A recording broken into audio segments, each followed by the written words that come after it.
Everyone, welcome to my YouTube channel.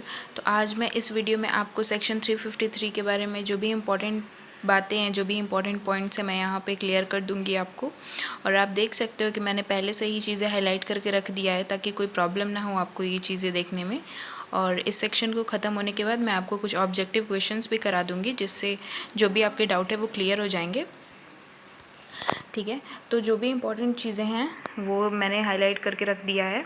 तो मैं अब उन चीज़ों को आपको अच्छे से बताऊंगी कि वो जो पॉइंट्स है वो बोल क्या रहे हैं। ठीक है, तो सेक्शन 353 बात करता है जजमेंट के बारे में। जजमेंट चैप्टर 27 सीआरपीसी में आपको पढ़ाने जा रही हूँ। सीआरपीसी के अंदर 353 से 365 तक जितने भी सेक्शंस हैं सब जजमेंट से रिलेटेड हैं। ठीक है, तो सबसे पहले हम जानते हैं कि जजमेंट होता क्या है, हम जजमेंट पढ़ क्यों रहे हैं। तो जजमेंट इज समथिंग, जजमेंट अगर कोई कोर्ट में कोई केस जारी होती है तो सबसे लास्ट स्टेप होता है जजमेंट। जजमेंट के थ्रू अक्यूज विक्टिम को पता चलता है, और जो भी प्लीडर्स हैं, पार्टीज़ हैं, उन्हें पता चलता है कि लास्ट स्टेज क्या है, अक्यूज़ को सज़ा हुई या नहीं, या फिर कोर्ट ने उसे बाइज्जत बरी तो नहीं कर दिया, और किया भी तो किस ग्राउंड पर किया, उसका आधार क्या है। ठीक है, तो अब हम सेक्शन 353 पढ़ते हैं। तो सेक्शन 353 में सब क्लॉज 1 में चीज़ें दे रखी हैं। इनमें मैं ज़्यादा टाइम वेस्ट नहीं करूँगी और सिर्फ इंपॉर्टेंट चीज़ें आपको ही बताऊँगी। सेक्शन 353 से 3 चीज़ें बहुत इंपॉर्टेंट आगे निकलती हैं कि जजमेंट कहाँ होता है, जजमेंट किसके द्वारा होता है, और जजमेंट कब होता है। तो judgment is always pronounced in open court, हमेशा ओपन कोर्ट में ही जजमेंट होगा। किसके द्वारा होगा? बाय द प्रिजाइडिंग ऑफिसर के द्वारा होगा। प्रिजाइडिंग ऑफिसर कोर्ट में होते हैं। ठीक है, और कब होगा? Immediately after the termination of the trial. Trial जब भी टर्मिनेट करेगा, ट्रायल जब भी ख़त्म होगा, तब इमीडिएटली ट्रायल ख़त्म होने के बाद जजमेंट प्रोनाउंस्ड होगा। ठीक है, और या फिर तो कोई ऐसे स्पेसिफिक टाइम पे होगा जब कोर्ट द्वारा नोटिस दी गई है प्लीडर्स और पार्टीज़ को, तब हो सकता है। तो हमारा सबसेक्शन 1 कंप्लीट हो चुका है। Let's recall it once. Okay,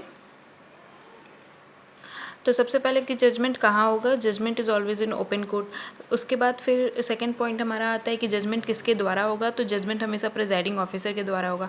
तीसरी पॉइंट हमारी आ जाती है कि जजमेंट कब होगा, it will happen after the termination of the trial immediately. Okay, और या फिर तो कोई सब्सिक्वेंट टाइम पे जब भी कोर्ट द्वारा नोटिस दे रखी है।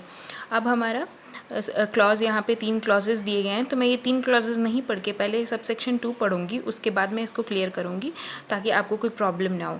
तो सबसेक्शन 2 बोल रहा है कि जजमेंट जब भी डिलीवर होगा तो वो शॉर्ट हैंड में होगा। साइन द ट्रांसक्रिप्ट, ट्रांसक्रिप्ट पे साइन होगा प्रिजाइडिंग ऑफिसर का, और जब भी वो रेडी होगा उसमें सारे डेट, उसमें डेट ऑफ डिलीवरी भी लिखी रहेगी, और वो हमेशा ओपन कोर्ट में होगा। ठीक है, तो यहाँ से भी 3-4 चीज़ें इंपॉर्टेंट है कि जजमेंट हमेशा शॉर्ट हैंड में होगा। जजमेंट का लैंग्वेज क्या होगा? शॉर्ट हैंड होगा। ठीक है, और उसमें हमेशा प्रिजाइडिंग ऑफिसर की सिग्नेचर रहेगी। एवरी पेज जब भी वो रेडी हो रहा होगा तो एवरी पेज पे डेट ऑफ डिलीवरी लिखी रहेगी, और वो हमेशा ओपन कोर्ट में होगा। ठीक है, अब हम पढ़ते हैं clause A, by the delivery of whole judgment. ठीक है, तो ये इससे रिलेट कर सकते हैं हम कि डिलीवरी अगर होगी तो कैसे होगी? By reading out the whole judgement, judgement पढ़ के सुनाया जाएगा पार्टीज प्लीडर के सामने। By reading out the operative part, और operative part is most important in judgement. जब भी जजमेंट प्रोनाउंस्ड होगा तो उसमें मोस्ट इम्पॉर्टेंट होता है ये ऑपरेटिव पार्ट पढ़ के सुनाया जाएगा। और ऑपरेटिव पार्ट किस लैंग्वेज में रहेगा?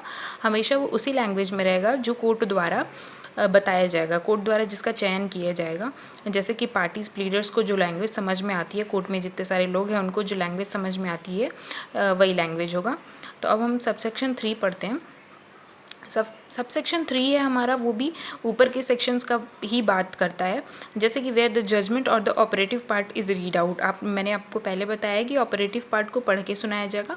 और यहाँ पर एक चीज़ें इंपॉर्टेंट है जो आपको ध्यान देनी होगी कि अगर जजमेंट प्रिजाइडिंग ऑफिसर ने अपनी हैंड से इन ओन हैंड राइटिंग अगर वो नहीं है तो फिर each and every page is signed by him. ठीक है, तो हमारा जो थर्ड है, सॉरी इस पेज का जो लास्ट सेक्शन है वो बात करता है where the judgment or the operative part thereof is read out under clause B or clause C or of subsection 1।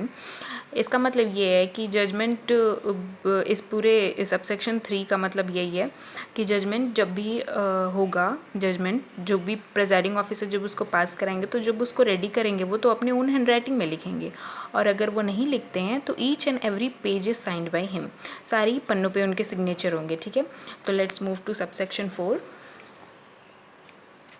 Subsection 4 बात करता है सबसेक्शन 4 इज़ मोस्ट ईजी, आपको याद कर लेना चाहिए, ये बहुत ईजी है, अभी भी याद हो जाएगा। सबसेक्शन 4 बात करता है कि जजमेंट की जो कॉपी है वो प्लीडर्स को फ्री ऑफ कॉस्ट मिलेगी, ठीक है। जो भी हमारा न्यायालय है वो अपने दायित्व से पीछे नहीं हट सकता, तो यहाँ पे फ्री ऑफ कॉस्ट मिलेगी प्लीडर्स को जजमेंट की कॉपी। सबसेक्शन 5 की अक्यूज, जब भी अक्यूज कस्टडी में होगा तो उसको कोर्ट में बुलाया जाएगा जब भी जजमेंट प्रोनाउंस्ड होगा। सबसेक्शन 6, अगर अक्यूज कस्टडी में नहीं है due to his personal problems, like घर में कोई दिक्कत है, अक्यूज कस्टडी में नहीं है, वो अपने घर वालों से मिलने गया है या फिर उसको लीव दे रखी है इंस्पेक्टर्स ने, जो भी प्रॉब्लम होगा उसके एब्सेंट, अगर वो एब्सेंट है, कस्टडी में नहीं है, तो जब भी, या फिर तो वो अक्वीट कर दिया गया है, अक्वीट जैसा कि आप जानते हो बरी कर देना, अक्वीट कर दिया गया है, या फिर तो उसे सिर्फ जुर्माने द्वारा दंडित करा गया है, ठीक है, उसको कोई सेंटेंस नहीं है, उसको बस जुर्माने द्वारा दंडित किया गया है। तो अगर वो एब्सेंट है, कस्टडी में नहीं है, तो उसको कोर्ट में बुलाया जाएगा जब भी जजमेंट प्रोनाउंस्ड होगा। इन एवरी केस आपको जजमेंट जब भी प्रोनाउंस्ड होना है तो कोर्ट में अक्यूज़ को रेडी रहना है, ठीक है। प्रोवाइज़ो में हमारा दे रखा है कि जब भी एक और एक से ज़्यादा अक्यूज़ होते हैं तो हमारे जो प्रेजाइडिंग ऑफिसर है वो ये बोल के डिले नहीं कर सकते कि एक अक्यूज़ड वहाँ पर एब्सेंट है, इसलिए मैं अभी जजमेंट प्रोनाउंस नहीं करूँगा। This is very invalid reason. Proviso में हमारा ऊपर से नीचे तक A to Z मैं आपको यही बात बताती हूँ, वहाँ पे 4 लाइन है प्रोवाइज़ो में, आप देख सकते हो। प्रोवाइज़ो सिर्फ इसी बारे में बात करता है कि अगर अक्यूज़ एक और एक से ज़्यादा हो तो हमारे जो प्रेजाइडिंग ऑफिसर है वो डिले नहीं करेंगे, वो डिले को अवॉइड करेंगे और वो अपना जजमेंट प्रोनाउंस कर देंगे, ठीक है, उनके एब्सेंस में ही जितने हैं। सबसेक्शन 7 बात करता है no judgment delivered by any criminal court shall be deemed to be invalid by reason only of the absence of the any party or the pleaders on the day। इस बार ये जो हमारा सबसेक्शन 7 है वो ये बात करता है कि जिस दिन जजमेंट डिलीवर्ड होगा उस दिन जो हमारे प्रेजाइडिंग ऑफिसर हैं वो सिर्फ ये बोल के जजमेंट को डिलीवर नहीं करेंगे, ऐसा नहीं हो सकता। मतलब मान लो मैं जैसा कि समझाती हूँ आपको कि किसी दिन जजमेंट डिलीवर होनी है, एक और एक से ज़्यादा अक्यूज़ है, वहाँ पर 2 अक्यूज़ जो हैं वो एब्सेंट है due to their personal problems, personal issue. उसके बाद कोर्ट में जितने सारे अक्यूज़ हैं उनको ये बोल दिया प्रेजाइडिंग ऑफिसर ने कि मैं आज जजमेंट डिलीवर नहीं करूँगा क्योंकि 2 अक्यूज़ड एब्सेंट है, तो ये बिल्कुल इनवैलिड रीज़न माना जाएगा, ये बिल्कुल वैध नहीं होगा, ठीक है। तो वैलिड रीज़न किसको माना जाएगा? वैलिड रीज़न ये होगा कि आपने अगर 2 एक्यूज़ड एब्सेंट भी हैं, 3 एक्यूज़ड आए हुए हैं, तो आप वहाँ पे जजमेंट सुना दो अपने, डिले मत करो उस जजमेंट को, ये वैलिड माना जाएगा। तो इस सबसेक्शन 7 का मतलब यही है, मैं इसको मोटा मोटी एक बार समझा देती हूँ। सबसेक्शन 7 यही बात करता है कि अगर एक और एक से ज़्यादा अक्यूज़ हैं और जज ने ये बोल दिया कि मैं जजमेंट अभी डिलीवर नहीं करूँगा क्योंकि एक अक्यूज़ एब्सेंट है, तो ये बिल्कुल इनवैलिड हो जाएगा, उनको डिले नहीं करना है, उनको डिले को अवॉइड करना है। आप प्रोवाइज़ो में देख सकते हो ऊपर, ठीक है। तो अब ये हमारे हो चुके हैं सेक्शन 353। मैं नेक्स्ट वीडियो में आपको 354 भी पढ़ाऊंगी, पर वो करने से पहले हम कुछ ऑब्जेक्टिव क्वेश्चंस देख लेते हैं जिससे आपका डाउट क्लियर हो जाएगा। So there are some objective question of judgment. First हमारा जो क्वेश्चन है वो बात करता है where the judgment pronounce, judgment कहाँ प्रोनाउंस होगा, मैंने इसे बताया था, रिकॉल भी कराया था। तो जजमेंट हमेशा ओपन कोर्ट में प्रोनाउंस होगा। Second question who pronounce judgment, को कौन प्रोनाउंस करेगा, प्रेजाइडिंग ऑफिसर करेंगे। थर्ड हमारा कहता है व्हेन डिड जजमेंट प्रोनाउंस्ड, कब होगा, आफ्टर द ट्रायल, ट्रायल के खत्म होने के बाद, और नहीं तो नोटिस दिया जाएगा कोर्ट द्वारा तब, ठीक है। In which language judgement pronounce, judgement किस लैंग्वेज में प्रोनाउंस होगा, which is understood by court, जो भी कोर्ट द्वारा चयन किया जाएगा लैंग्वेज का। Which part of judgement is important, judgement का कौन सा पार्ट बहुत इंपॉर्टेंट है, operative part is most important. Presiding officer shall take out judgement in, presiding officer judgement को कैसे प्रस्तुत करते हैं दूसरों, किस लैंग्वेज में, वो हमेशा शॉर्ट हैंड में होगा, ठीक है। क्वेश्चन 7 बोलता है if judgment is not in, मैं यहाँ पे प्रेजाइडिंग ऑफिसर लिखना भूल गई थी तो मैंने इसको पेंसिल से पहले करा है।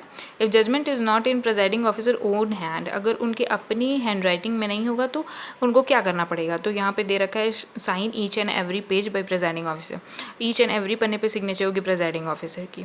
तो नेक्स्ट हमारा क्वेश्चन है judgement of copy distributed free of cost to the pleaders, obviously yes, judgement की जो कॉपी है वो प्लीडर्स को फ्री ऑफ कॉस्ट दी जाएगी।